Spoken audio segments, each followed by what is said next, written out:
Bonjour à tous, aujourd'hui on va voir si vous êtes fait pour le stock picking ou si vous devriez acheter des ETF. Cette vidéo fait suite à celle d'hier sur les ETF. Mais avant toute chose, je ne suis pas un conseiller. Cette vidéo est à but humoristique. On va faire ça de manière ludique, je vais vous poser une liste de questions. À la fin on calculera les points et on verra si vous êtes fait pour le stock picking ou non. Il faudrait noter vos réponses sur un bout de papier, A ou B, il y a 10 questions. Donc je vous laisse mettre pause, chercher un bout de papier, un stylo, et nous on attaque. Question numéro 1. Vous préférez passer l'après-midi à lire un DU ou regarder la dernière série Netflix?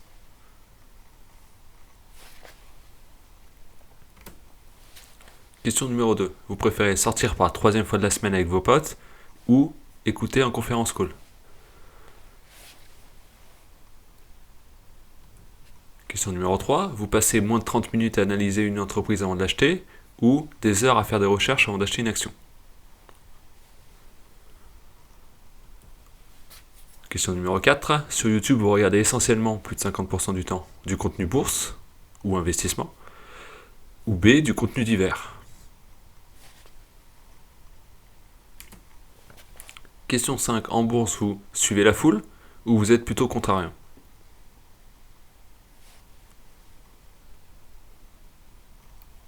Question 6. En bourse, vous ne regardez pas particulièrement le dividende. Vous achetez une action qui a un beau dividende et que le cours est bas.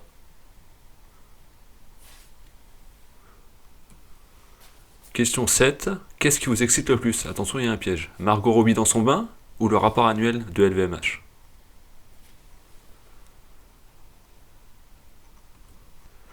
Question numéro 8. Pour vous, la CAF, c'est un ratio financier ou la caisse d'allocation familiale?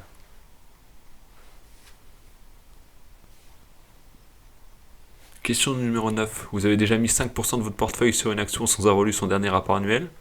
A. Oui. B. Non.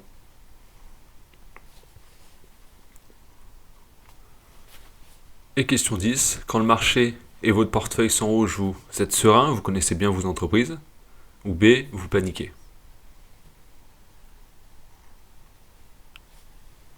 Et question bonus. Vous êtes déjà abonné à ma chaîne? A. Bien sûr. B. Non. Bon là c'est moins 3 points.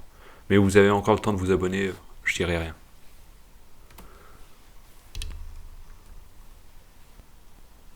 Et on va passer aux réponses.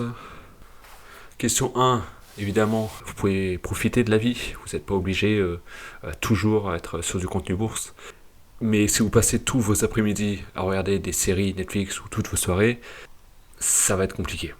Il va falloir faire l'effort par moment de lire les DU, au moins les rapports financiers, mais les DU sont importants. Parce que vous avez là toute la partie RSE qui peut être très important, surtout dans les industries polluantes, ce genre de choses. La question 2, évidemment, pareil, vous pouvez profiter avec vos potes, on aime tous sortir avec nos potes, boire un coup, manger. Mais pareil, il va falloir faire des efforts des fois, il va falloir choisir.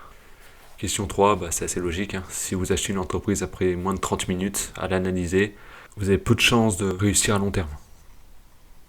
Question 4, sur YouTube, pareil, ou les réseaux en général, hein. J'ai mis YouTube mais les réseaux en général, si vous consommez essentiellement du contenu bourse, pareil, ça va être compliqué.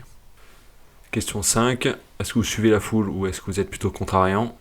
Là, si vous suivez la foule, vous ne pourrez pas faire mieux que la foule. Vous allez FOMO certaines actions parce que tout le monde en parle, vous vendrez vos actions pas populaires parce que vous êtes le seul dessus, vous aurez même peur d'aller acheter des actions qui ne sont pas suivies par la masse. Donc ça va être compliqué de faire mieux que le marché ou même d'éviter de faire les erreurs du marché comme toutes les bulles qui ont existé en fait. Si vous suivez la foule, vous allez manger toutes les bulles. Ça veut pas dire qu'il faut non plus shorter le Tesla comme Michael Burry. Si vous suivez toujours la foule, ça va être compliqué. Question 6. En bourse, vous regardez pas particulièrement le dividende, vous achetez une action qui a un beau dividende et que le cours est bas. Coucou Nexity, coucou Ruby.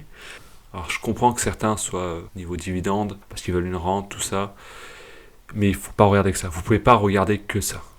Parce que sinon vous allez vous retrouver avec toutes les merguez de la cote. Tous ceux qui ont acheté du Nexity, ils étaient contents, ils avaient 10%. Oui, maintenant ils sont à moins 25, moins 30%. Alors super, ils ont eu 10% de dividendes. Mais ils sont à moins 25% sur leur position.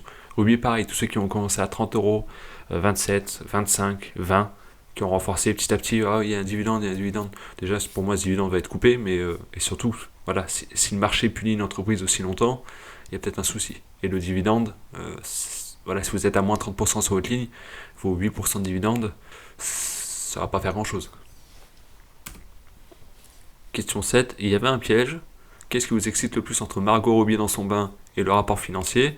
Alors mesdames, si vous avez répondu B, bon, d'accord. Par contre messieurs, il y a quand même un souci là, si vous répondez B.